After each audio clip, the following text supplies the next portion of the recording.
अच्छा, तो अभी हम डिस्कस करने जा रहे हैं एंडोक्राइन सर्जिकल डिजीज़ेस। एंडोक्राइन में जो डिजीज़ेस के लिए सर्जरी की ज़रूरत होती है, आज वो हम डिस्कस करेंगे।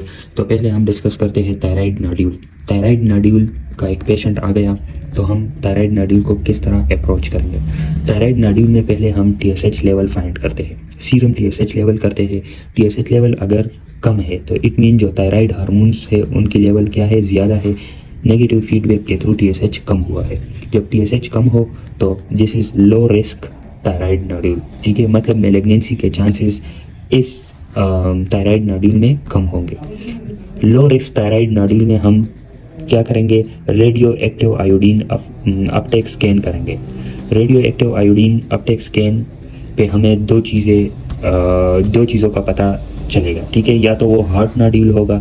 जब हार्ट नोड्यूल है तो इट मीन के this is hyper functioning thyroid nodule. Hyper functioning thyroid nodule में फिर हम ट्रीटमेंट करते हैं थ्रू एंटी थायराइड मेडिकेशंस जैसे कि हो गया प्रोपाइल थायोरेसिल और मेथिमाजोल, ठीक है। या फिर हम रिसेक्शन की तरफ जाएंगे, ठीक है। तो ये हार्ट नोड्यूल हो गया। आयोडीन अपटेक स्कैन पे थायराइड नोड्यूल कोल्ड आया, ठीक है। Cold nodule it mean it is non functioning जो नोड्यूल होता है उसकी मेलिग्नेंसी के चांसेस थोड़े ज़्यादा होते हैं, ठीक है। तो उस केस में हम अल्ट्रासाउंड थायराइड करेंगे और FNA बायोप्सी करेंगे, फाइन नीडल एस्पिरेशन बायोप्सी, ठीक है। तो ये हो गया कोल्ड नोड्यूल। अब TSH आ गया नॉर्मल या रेज। अगर TSH की लेवल सीरम में नॉर्मल आ गई या इंक्रीज आ गई तो it mean this is high risk thyroid nodule. High risk thyroid nodule में फिर हम क्या करते हैं, हम करते हैं अल्ट्रासाउंड थायराइड के अल्ट्रासाउंड करते हैं। थायराइड अल्ट्रासाउंड में अगर थायराइड ग्लैंड की जो साइज़ है वो more than 3 centimetre thyroid nodule की जो साइज़ है अगर वो मोर देन 1 सेंटीमीटर आ गई तो it is large thyroid nodule. और लार्ज थायराइड नोड्यूल में फिर हम FNA बायोप्सी करेंगे, ठीक है। लेकिन अगर अल्ट्रासाउंड थायराइड पे थायराइड नोड्यूल की साइज़ लेस देन 1 सेंटीमीटर आ गई तो it mean this small thyroid nodule. उसमें फिर हम वॉच एंड वेट करेंगे, ठीक है। और हर 6 मंथ्स बाद अल्ट्रासाउंड थायराइड को रिपीट करेंगे, ठीक है। अब FNA बायोप्सी के 3 तरह के रिजल्ट आ सकते हैं। या तो वो स्ट्रेट फॉरवर्ड कैंसर होगा, तो कैंसर में हम डायरेक्टली सर्जरी की तरफ जाएंगे। अगर कैंसर ना हुआ, देयर इज नो कैंसर, तो वॉच एंड वेट करेंगे और अल्ट्रासाउंड को रिपीट करेंगे एवरी 6 मंथ, ठीक है। हर 6 मंथ्स बाद हम अल्ट्रासाउंड करेंगे। अगर FNA बायोप्सी के रिजल्ट कोई श्योरिटी उसमें नहीं है कि ये क्या है क्या नहीं है, तब हम FNA बायोप्सी को रिपीट करेंगे, ठीक है। तो ये थायराइड नोड्यूल की बात हो गई। अब हम आते हैं गैस्ट्रिनोमा की तरफ।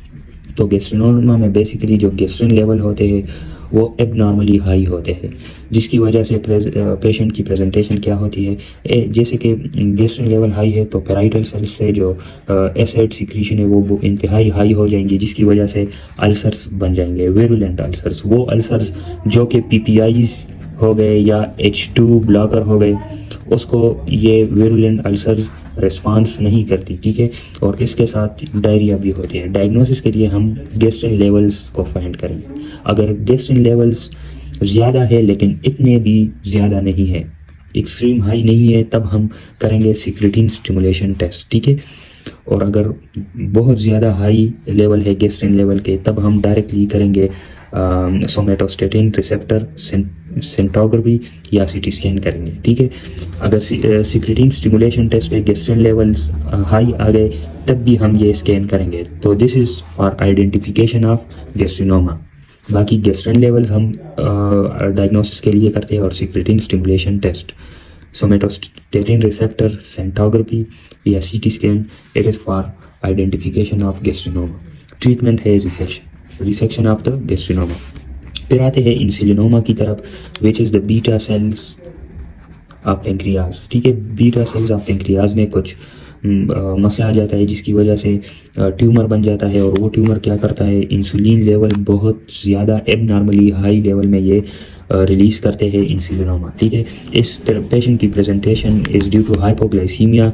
फास्टिंग हाइपोग्लाइसीमिया भी इसमें होगा, ठीक है। जब फास्टिंग होगा तो हाइपोग्लाइसीमिया होगा, लेकिन कंपेंसेटरी चेंजेस की वजह से ग्लूकोज लेवल ज़्यादा हो जाते हैं।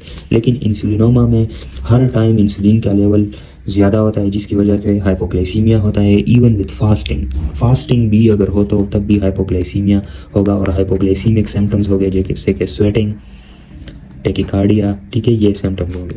डायग्नोसिस के लिए हम इंसुलिन लेवल चेक करते हैं, सी पेप्टाइड लेवल चेक करते हैं। इंसुलिनोमा में दोनों लेवल्स जो है वो हाई होंगे, ठीक है, सी पेप्टाइड और इंसुलिन, जबकि सल्फोनाइल यूरिया स्क्रीन जो है वो नेगेटिव होगा, ठीक है।